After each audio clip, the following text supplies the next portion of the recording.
नमस्कार, मी देवेंद्र ठाकरे, प्राचार्य, जिल्हा परिषद माध्यमिक शाळा व कनिष्ठ महाविद्यालय नांदगाव पेठ. 2026-27 हे सत्र सुरू झालेलं आहे. 25-26 या सत्राचा शैक्षणिक निकाल लागलेला आहे. काही उद्या शाळेमध्ये उद्या लागणार आहे. मी पालकांना, गावकऱ्यांना, विद्यार्थ्यांना, विद्यार्थ्यांच्या परिवारातील सर्व सदस्यांना विनंती करेन की आपल्या पाल्याला घडवायचं असेल तर जिल्हा परिषदेच्या शाळेमध्ये टाका. जिल्हा परिषद माध्यमिक शाळा व कनिष्ठ महाविद्यालयामध्ये आज 650 पेक्षा अधिक विद्यार्थी शिकत आहे.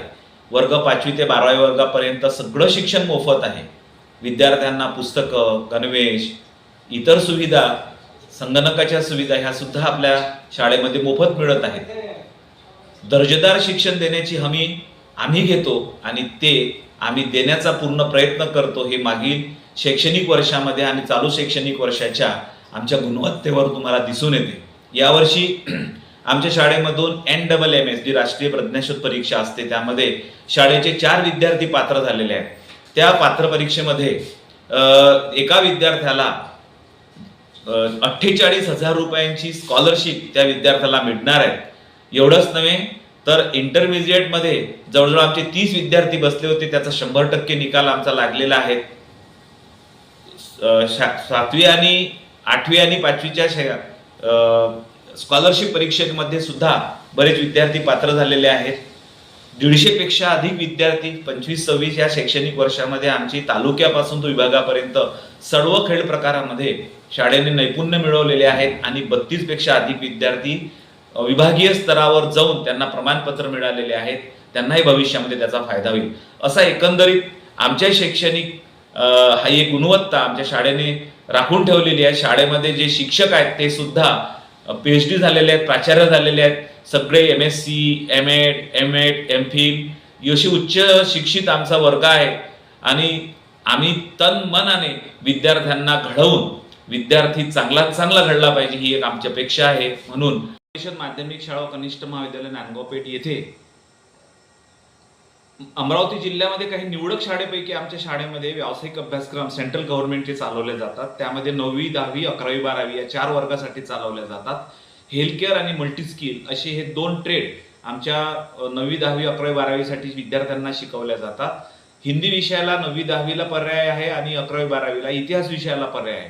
अतिशय दर्जेदार अशी त्याची लॅब आहे. शिकवण्यासाठी स्वतंत्र शिक्षक आहेत. त्या सगळं लॅबमध्ये मल्टी स्किल आणि हेल्थ क्लबच्या त्या लॅबमध्ये सगळे प्रकारचे साहित्य ठेवलेले आहेत. विद्यार्थी स्वतः ते हाताळतात आणि त्यांना 70 मार्काची प्रॅक्टिकल आणि 30 मार्काची थिअरी असे असतात. त्यामुळे 9वी, 10वीच्या विद्यार्थ्यांना आणि 12वीच्या विद्यार्थ्यांना या विषयामधून त्यांना अधिक टक्केवारी सुद्धा मिळते. आणि एवढंच नव्हे तर 10वा वर्ग पास आणि 12वी पास झालेल्या विद्यार्थ्यांना हेल्थ केअर आणि मल्टी स्किल मध्ये जर त्यांनी अभ्यासक्रम निवडला असेल तर त्यांना 10% ITI मध्ये प्रवेश आणि 10% नर्सिंग मध्ये प्रवेशाकरिता राखीव ठेवल्या जाते. इतकी मोठी सुविधा आपल्या शाळेमध्ये आहे आणि याचा फायदा आपल्या पाल्यांना आपण द्यावा ही माझी कडकडीची विनंती राहील. आपल्या शाळेमध्ये परत स्काउट गाईड सुद्धा आपण राबवल्या जातो 8वी, 9वी, 10वी साठी की त्या स्काउट गाईडच्या माध्यमातून वेगवेगळे कॅम्प आणि विद्यार्थ्यांचं व्यक्तिमत्व विकास कसं साधला जाईल हे सुद्धा आपल्या या शाळेमध्ये राबवल्या जाते. असे अनेक विविध उपक्रम आपल्या शाळेमध्ये आहे की मी पालकांना विनंती करेन की आपल्या पाल्याला इतर शाळेमध्ये ऍडमिशन घेण्यापेक्षा आपण जिल्हा परिषद माध्यमिक शाळा व कनिष्ठ महाविद्यालय नांदगाव पेठ या शाळेमध्ये आपण एकदा यावं, भेट घ्यावी.